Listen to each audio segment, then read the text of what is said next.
Oppenheimer presenta. Llega a usted por cortesía de...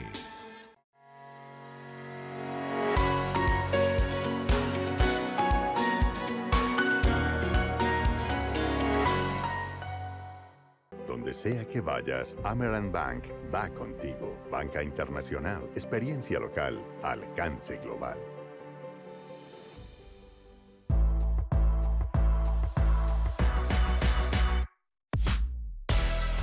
UADE, la universidad argentina que te forma para triunfar en el mundo, con laboratorios, tecnología y prácticas que te impulsan al mercado laboral, viajes de estudio a las principales ciudades del mundo. Vos elegís dónde, cuándo y cómo estudiar. Construí tu futuro en UADE, una gran universidad. ¿Por qué hay gente infeliz en todas partes? Las encuestas muestran que hay una ola de insatisfacción y un aumento de estrés, tristeza y frustración que recorre el mundo. En Cómo salir del pozo, el periodista Andrés Oppenheimer comparte novedosas estrategias para combatir la infelicidad. Con entrevistas a los máximos gurúes mundiales de la nueva ciencia de la felicidad, nos cuenta cómo los países, las empresas y las personas están usando la inteligencia artificial y la psicología positiva para aumentar su satisfacción de vida. Ya está a la venta en librerías y tiendas en línea.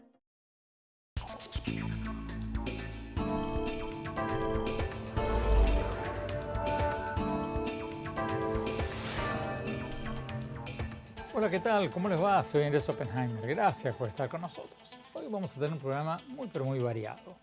Vamos a empezar hablando sobre las elecciones judiciales mexicanas del 1 de junio. La presidenta Claudia Sheinbaum celebró estas elecciones para el Poder Judicial de México como un éxito de la democracia, porque según ella, el pueblo mexicano por primera vez pudo elegir directamente a sus jueces y miembros de la Corte Suprema y eso, dijo ella, fue un gran logro. Dijo que fue un evento inédito, impresionante, maravilloso y democrático, cierro comillas. Pero muchos expertos legales calificaron estas elecciones judiciales como una votación manipulada por el partido gobernante para poder controlar el Poder Judicial y así poder controlar los tres poderes del Estado, el Ejecutivo, el Legislativo y el Judicial. Según el titular de un editorial del Washington Post, abro comillas, México está eliminando el último contrapeso al poder ejecutivo, cierro comillas. Y varios grupos de defensa de la democracia, como la organización no gubernamental sueca Videm Institute, han dicho que esta elección coloca a México más cerca de convertirse en una autocracia electa. ¿Quién tiene razón?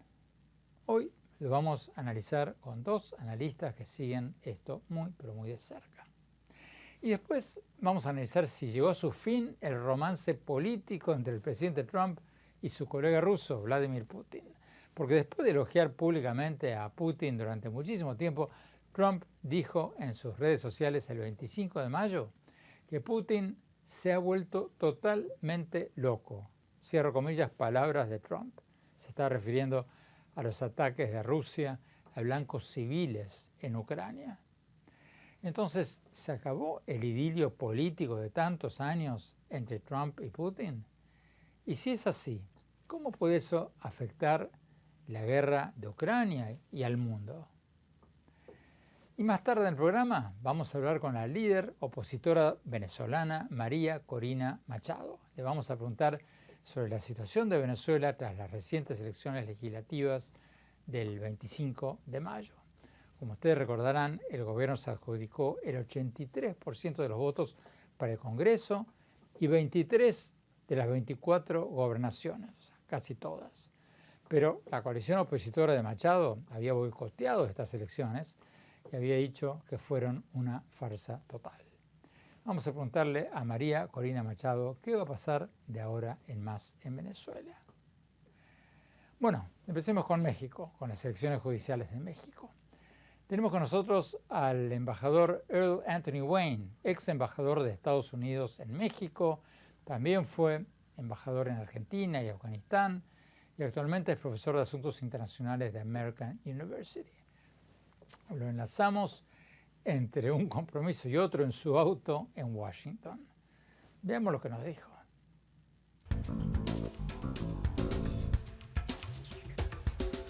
Embajador Wayne, gracias por estar con nosotros. Embajador, bueno, espero que tenga el auto bien estacionado. Embajador, ¿cómo ve el futuro de México después de estas elecciones judiciales del 1 de junio? ¿Cambió algo o no cambió nada? Bueno, creo que lo que ha pasado es que el gobierno tiene varios jueces en funciones que serán más favorables a su orientación política. Por supuesto, aún no sabemos cómo emitirán sus fallos, pero se trata de personas cuyas posturas anteriores han estado más alineadas con el partido Morena. Por lo tanto, creo que el gobierno cree que obtendrá mejores resultados en los casos judiciales que se les presenten. Esto es especialmente evidente en esta nueva Suprema Corte. Como ex embajador en México y alguien que trata con la comunidad empresarial constantemente, ¿qué opina de las críticas que se le están haciendo a estas elecciones judiciales de que van a tener un impacto negativo en las inversiones? Porque, según los críticos, muchos inversionistas verán estas elecciones, esta elección directa de los jueces como una amenaza a la independencia judicial.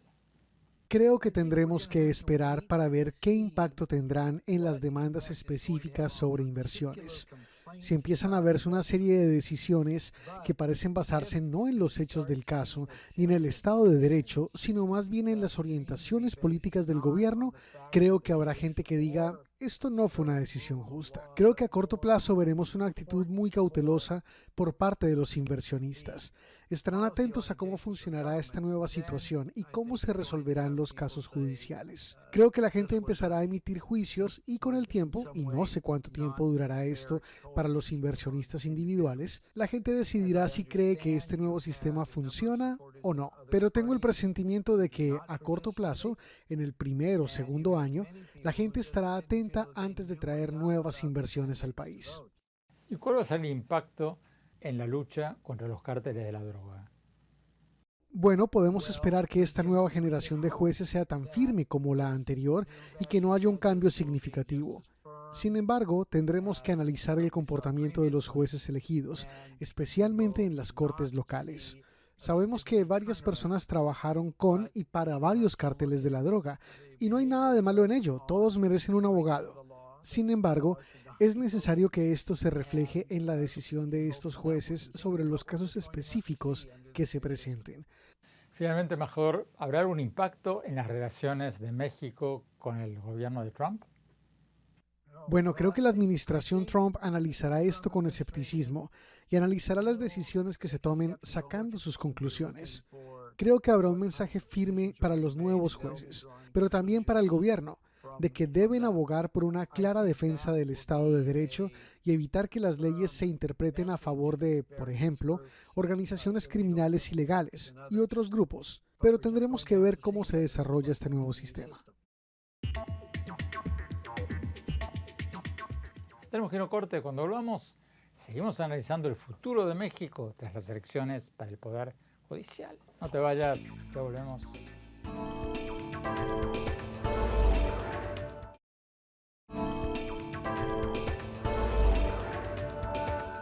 Gracias por seguir con nosotros. Estamos analizando el impacto que van a tener las elecciones judiciales del 1 de junio en México, donde por primera vez se eligieron jueces y ministros de la Corte Suprema por voto popular en vez de por el sistema de méritos por el que se escogían los jueces antes en México y como se eligen los jueces federales en la mayoría de los países democráticos. Tenemos con nosotros a Tony Payán, director del Instituto de México de la Universidad Rice de Texas. Vamos con él. Profesor Payán, gracias por estar con nosotros. Profesor, ¿cuál es su conclusión de los resultados de las elecciones judiciales del 1 de junio en México? ¿Fueron un éxito absoluto para el gobierno, como lo dijo la presidenta Sheinbaum, o no tanto? Pues mira, la presidenta Sheinbaum está tratando de presentar su mejor cara ante lo que yo creo que fue claramente un desastre. La elección fue un desastre, las motivaciones detrás de la elección fueron un desastre y claramente casi 9 de 10 mexicanos sencillamente no participaron, se abstuvieron y de aquellos 10 que participaron, muchos de ellos anularon su elección. Además, al partido oficial Morena no le fue tan bien en las elecciones de Durango y de Veracruz, que eran las únicas elecciones locales concurrentes. Entonces yo creo que pues no le queda más a la presidenta más que presentar su mejor cara. En realidad no fue una buena elección para Morena ni para ella. ¿Cuál es el impacto entonces de estas elecciones judiciales? Varios expertos legales y analistas económicos dicen que podrían afectar las inversiones. ¿Usted cree que eso va a pasar o es una especulación académica?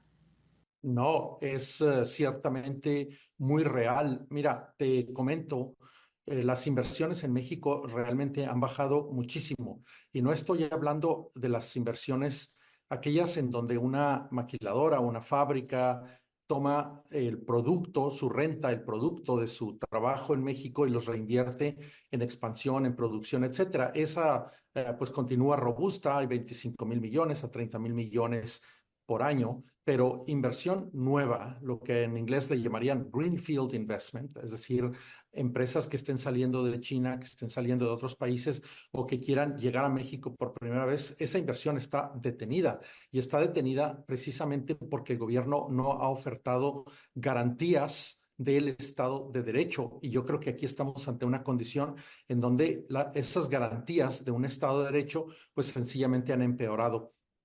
La elección y las personas electas no garantizan una especie de administración de la justicia técnica, real, efectiva, basada en la ley.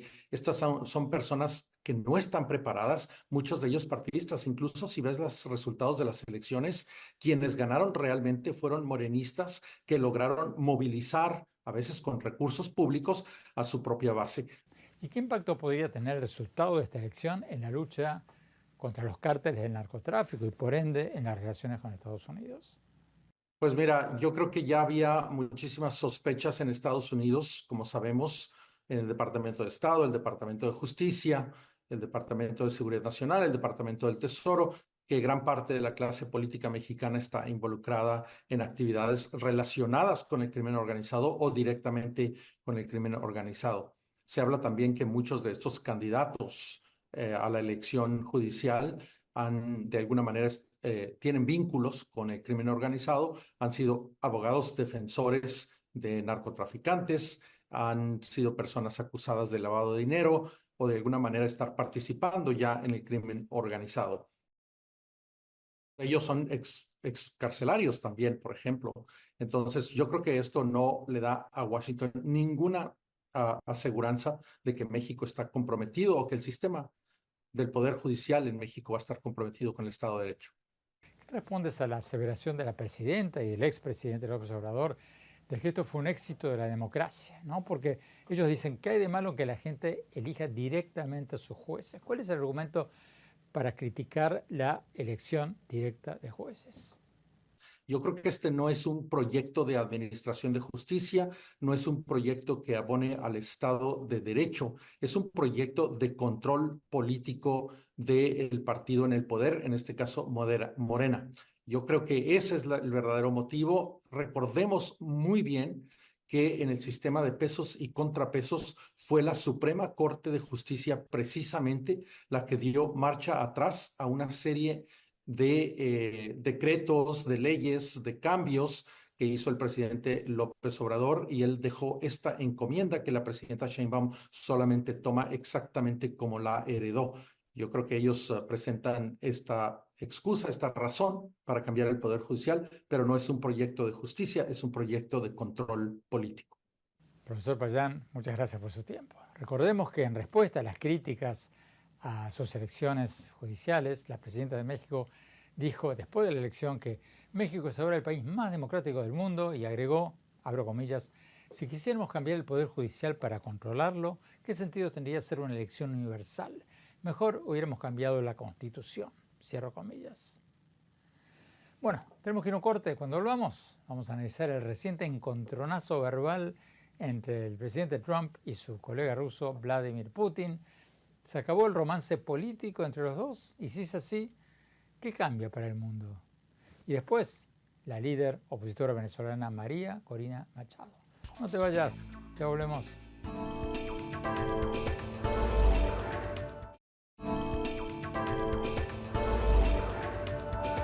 Gracias por seguir con nosotros. ¿Se acabó el romance político entre el presidente Trump y su colega ruso Vladimir Putin?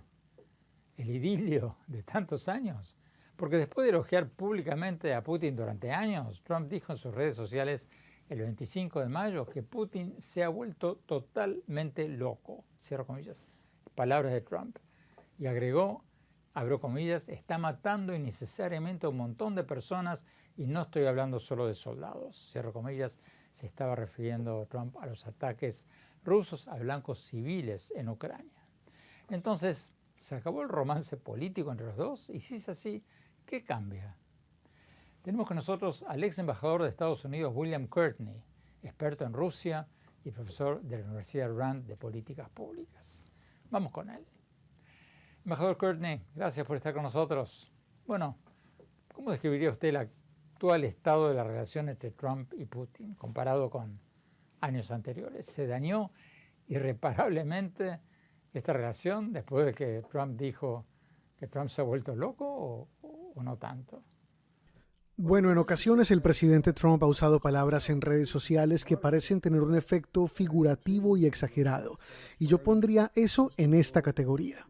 Sin embargo, el presidente Trump se ha mostrado reacio a imponer sanciones adicionales a Rusia, y recientemente, después de que su enviado especial Steve Witkoff se reuniera con Putin un par de veces, Trump y Witkoff han hablado de reabrir la relación comercial y de inversión con Rusia.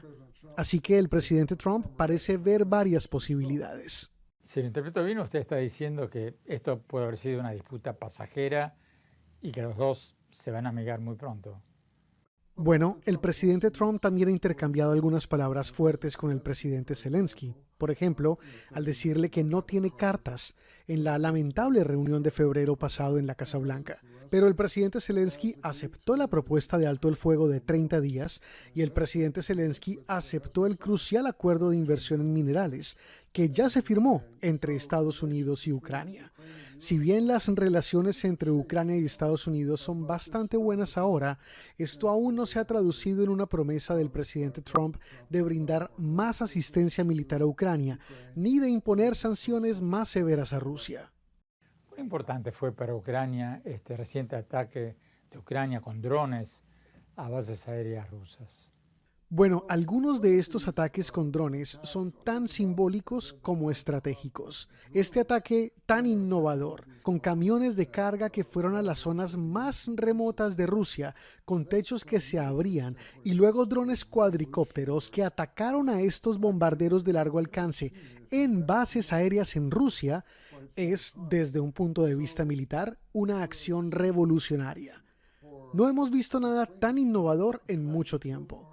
Por lo tanto, el simbolismo de atacar desde tan lejos en Rusia y atacar a sus bombarderos en parte, busca que muchos rusos se pregunten si el presidente Putin está en el camino correcto al continuar esta guerra en Ucrania. Creo que los ucranianos están intentando animar a los rusos a preguntarse si esta guerra todavía vale la pena, en cuanto al costo que representa.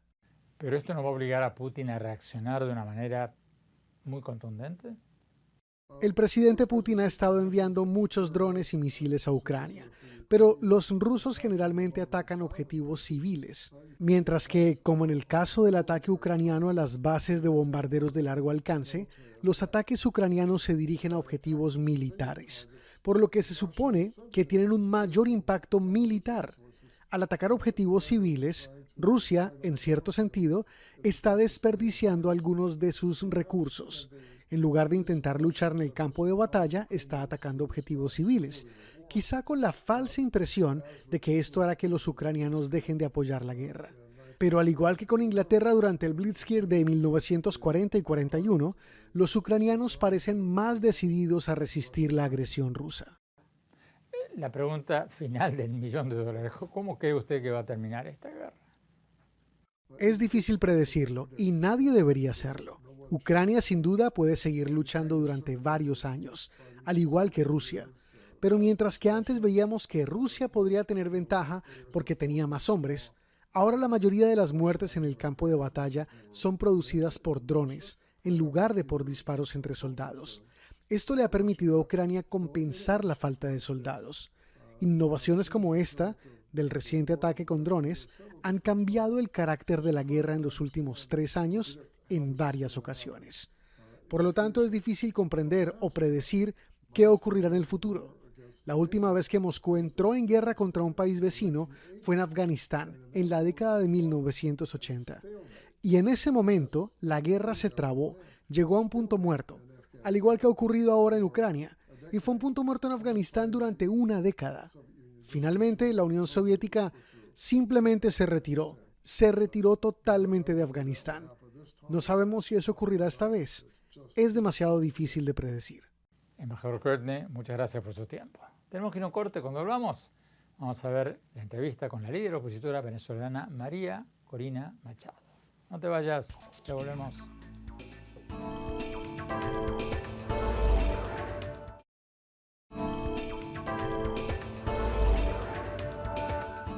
Gracias por seguir con nosotros. ¿Qué sigue tras las elecciones legislativas del 25 de mayo en Venezuela? Pese al boicot de la coalición opositora encabezada por María Corina Machado, el gobierno de Nicolás Maduro las consideró un éxito y se adjudicó un 83% de los votos para el Congreso y 23 de las 24 gobernaciones, o sea, casi todas. ¿Qué sigue ahora? Se lo preguntamos a la líder opositora María Corina Machado. Veamos lo que nos dijo.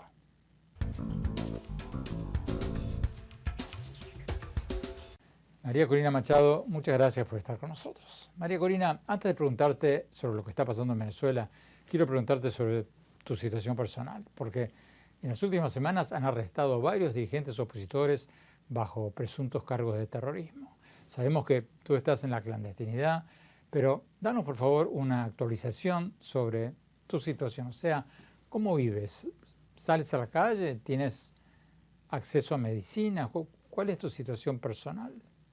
Desde hace 10 meses, Andrés, inmediatamente después de la enorme victoria electoral que tuvimos el 28 de julio, como sabes, Maduro ordenó una escalada brutal, represiva, de más de 2.000 personas que fueron presos, incluyendo niños, mujeres acusados de terrorismo.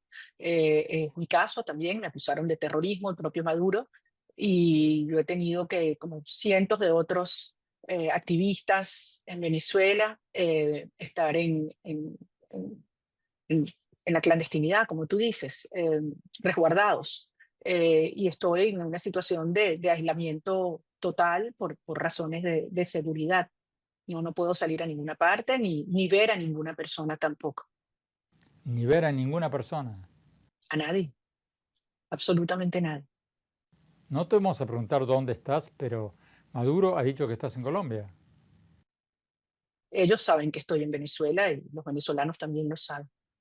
Hablemos de la situación política y económica en Venezuela. Después de las elecciones legislativas, tú dijiste que fueron una gran victoria opositora porque ustedes habían llamado a no votar y según estimados de la oposición, solo votó el 12% de los votantes registrados, aunque las autoridades electorales dicen que votaron más del 42%. ¿Pero qué respondes a quienes dicen que la oposición está debilitada porque el gobierno logró dividirla en estas elecciones, lo que no había pasado en las elecciones presidenciales del año pasado? Bueno, es que yo creo que lo que se demostró en este fraude, que no es ninguna elección, una enorme farsa, es que más del 85% del país está unido. Que hayan algunas personas que hayan sucumbido a las presiones del régimen, eso es natural, ha pasado siempre a lo largo de la historia frente a regímenes totalitarios que utilizan todo tipo de extorsión para buscar quebrar a la gente. El régimen lo que quería, recordemos que no ha entregado una sola cifra del 28 de julio y que no hay información alguna sobre los procesos electorales, ninguna auditoría, ningún tipo de garantía. Era llevar adelante una farsa para tratar de enterrar la enorme victoria del 28 de julio y dar una sensación de normalidad en el país. Amenazaron y obligaron a gente a inscribirse como candidatos, o sea, solamente el régimen decidía quiénes entraban, quiénes no, quiénes votaban, quiénes no, y todos los venezolanos sabemos que que esto como en efecto pasó, iba a ser una asignación, es decir, el régimen dice quiénes quedan en qué posiciones. Y lo que se convirtió fue en un ejercicio de desobediencia masiva. Una desobediencia muy valiente, por cierto, porque aquellos que no votaban o no participaban sabían que iban a enfrentar todo tipo de consecuencias por parte del régimen, como en efecto ha ocurrido. Amenazan a los empleados públicos, a los activistas, a cualquier persona que si no acuden a lo que ellos dicen, los van a castigar. Así que fue una demostración de enorme coraje y conciencia cívica, un acto de rebeldía ciudadana. ¿Qué respondes a quienes dicen que a diferencia de lo que pasó en las elecciones de julio del año pasado, las presidenciales, esta vez ustedes sí fueron divididos? O sea, ¿tú crees, por ejemplo, que Enrique Capriles y otros que instaron a la gente a votar son colaboracionistas del gobierno o cómo los definirías? Bueno, yo creo que el país ha pasado su juicio y la historia lo hará también. Yo simplemente he dicho que ese llamado de plegarse a una estrategia del régimen, lejos de debilitar a la tiranía, lo que busca es darle estabilidad y legitimidad. Y el pueblo simplemente tomó su decisión, la gente tomó su propia decisión. Así que yo no creo que haya ni una dirección política dividida, por el contrario, creo que está más firme, más clara que nunca, y creo que además el respaldo de la sociedad así lo ha ratificado. Creo que ha sido una derrota monumental para el régimen, monumental. Y quienes se plegaron a ella deberían pues, reflexionar sobre una enorme lección que ha dado la sociedad venezolana.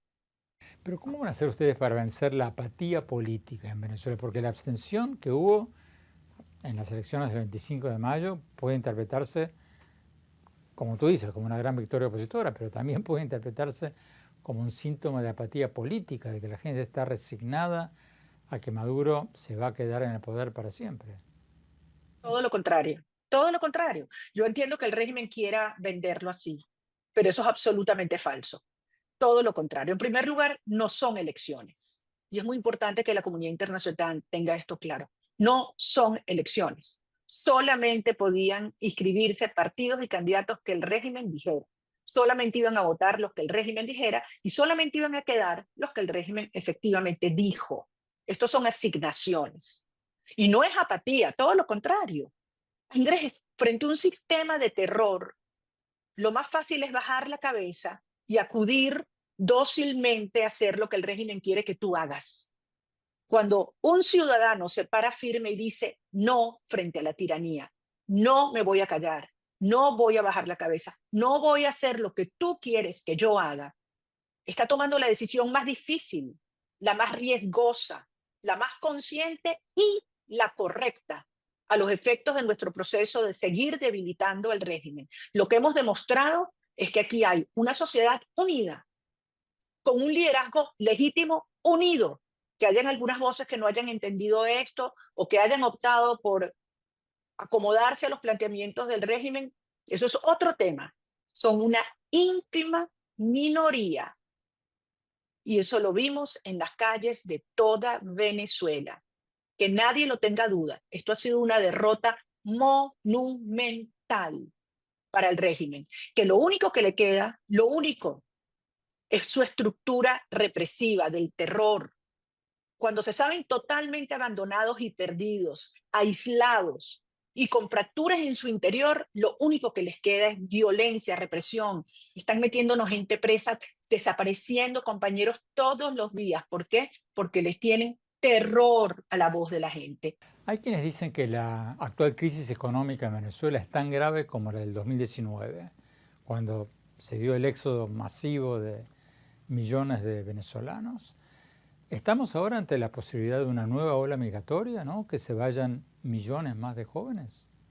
Lamentablemente ya se nos han ido muchos jóvenes. Y de hecho, yo te diría que la gran fuerza que nos unió durante estos 2 años extraordinarios que creamos este movimiento social y cultural de cara a las primarias y el triunfo de las elecciones, fue alrededor de ese anhelo, que nuestros hijos regresen a casa.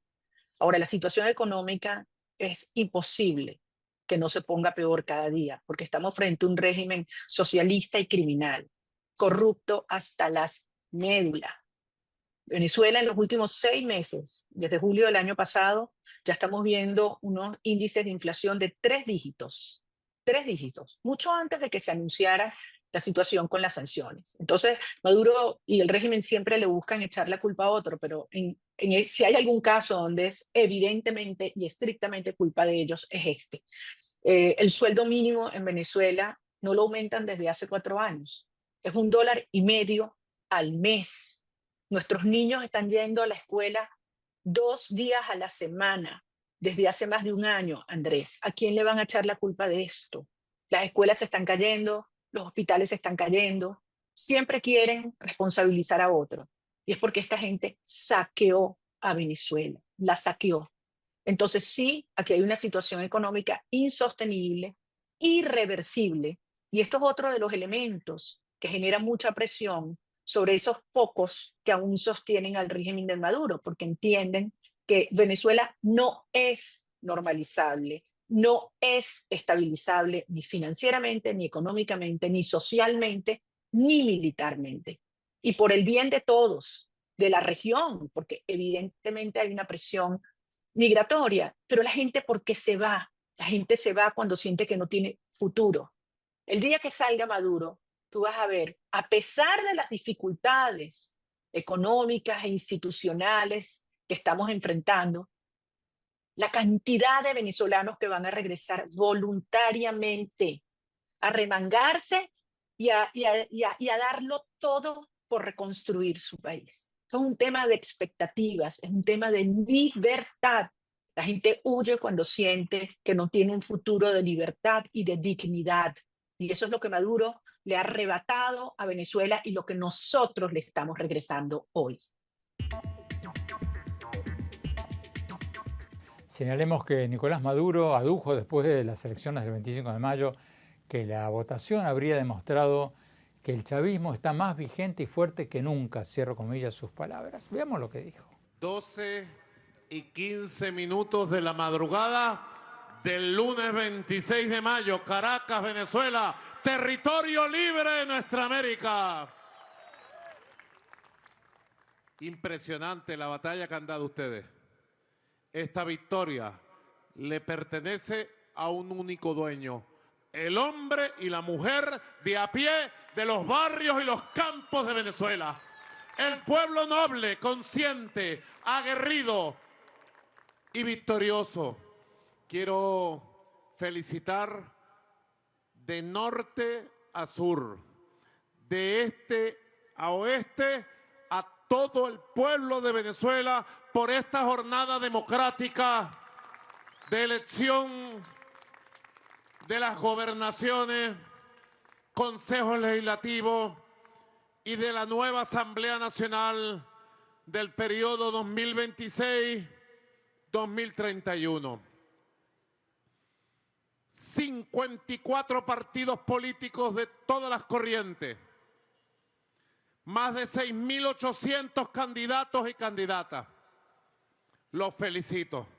Todos han hecho un tremendo esfuerzo, pero sin lugar a dudas, después de 26 años de revolución, muchos de ustedes nacieron en revolución, después de 32 elecciones continuas, después de bloqueos, sanciones criminales, fascismo y violencia, hoy ha demostrado la revolución bolivariana que está más vigente y más fuerte que nunca. Hoy hemos demostrado el poder del chavismo, del bolivarianismo del siglo XXI. Maduro también acusó a la oposición, sin mostrar pruebas, de haber llevado a cabo un presunto plan de violencia antes de las elecciones legislativas. Veamos lo que dijo. Yo le dije a Diosdado que el martes dio una rueda de prensa, ahora sí, con detalles para que explique todo el plan de violencia que pudimos nosotros develar y derrotar antes que lo activaran contra los centros electorales, contra la refinería, contra Guri, contra cuarteles militares, pero gracias a la fusión popular militar policial, a la inteligencia estratégica de la revolución bolivariana, logramos capturarlos y neutralizar el plan de violencia, y las elecciones han sido en paz, tranquilas, sin ninguna novedad. Y sí, tenemos que celebrar. Tenemos que ir a un corte. Cuando volvamos, mi reflexión sobre lo que hablamos hoy. No te vayas, ya volvemos.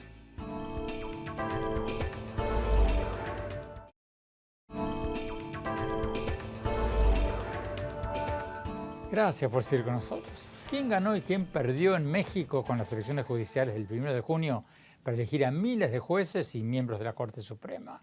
¿Y qué impacto van a tener? La presidenta Claudia Sheinbaum dijo que fueron un triunfo de la democracia porque el pueblo mexicano pudo por primera vez elegir directamente a sus jueces. Dijo que fue un evento inédito, impresionante, maravilloso y democrático. Cierro comillas. ¿Pero fue eso? ¿En serio? Muchos expertos legales dicen lo contrario. Dicen que estas elecciones judiciales fueron una votación manipulada por el partido gobernante Morena para poder controlar el poder judicial y pasar así a controlar los tres poderes del Estado. Lo cierto es que votaron apenas el 13% de los votantes registrados, según el Instituto Nacional Electoral. Eso dista muchísimo de haber sido una votación masiva. Fue incluso menos del 20% que las autoridades electorales habían pronosticado antes. Muchos medios presentes dijeron que quienes votaron fueron más que nada activistas duros del partido gobernante con instrucciones sobre por quién votar. El senador, opositor y ex candidato presidencial Ricardo Anaya dijo en la red social X que fue la elección, que esta elección fue un fracaso absoluto, una simulación, un fraude, y agregó que esto no es democracia, es un insulto, cierro comillas. ¿Qué dice la presidenta? Bueno, según la presidenta, el 13% de participación no fue una mala cifra, fue una buena cifra, dijo ella, porque fue casi el doble del 7% que votó en la consulta popular del expresidente López Obrador en el 2021. Pero la comparación entre ambas elecciones es engañosa, porque en el primer caso era una simple consulta popular, mientras que en estas elecciones judiciales del 1 de junio eran elecciones que van a tener un impacto real con el reemplazo gradual de todos los jueces, porque si los críticos tienen razón, eso podría poner fin a la independencia judicial en México. El diario The Washington Post dijo en una editorial que con esta elección, abro comillas, México está eliminando el último contrapeso al Poder Ejecutivo. Cierro comillas. Es muy temprano para asegurar que eso va a pasar. Vamos a ver. Pero si eso pasa, México corre el riesgo de regresar al pasado, en que un partido todopoderoso, en ese momento el PRI, controlaba todos los poderes del Estado. Y si eso ocurre, va a tener un impacto directo en la economía. ¿Por qué? Porque muchos inversionistas lo van a pensar 2, 3, 5 veces antes de invertir en un país donde si un presidente, por ejemplo, los expropia, no van a poder recurrir a un sistema judicial independiente para poder defenderse. Resumiendo, sin seguridad jurídica, sin un sistema de pesos y contrapesos, muchos no se van a animar a invertir en México. Y sin inversión no hay crecimiento. Ojalá que eso no pase. Bueno, se nos acabó el tiempo por hoy. Los invito, como siempre, a seguirme en mis redes sociales, en X, en Twitter, en Instagram, en Facebook y en el canal Oppenheimer Presenta de YouTube, donde van a poder ver todos nuestros programas de CNN. Gracias por acompañarnos. Hasta la semana próxima.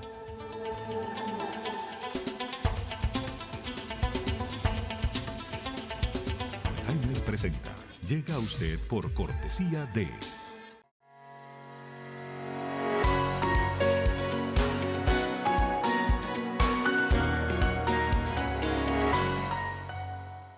Donde sea que vayas, Amerant Bank va contigo. Banca internacional, experiencia local, alcance global.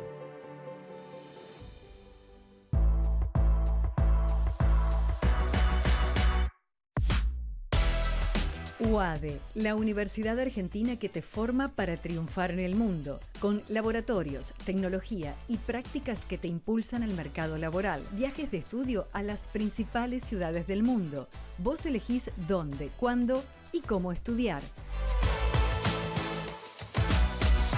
Construí tu futuro en UADE, una gran universidad.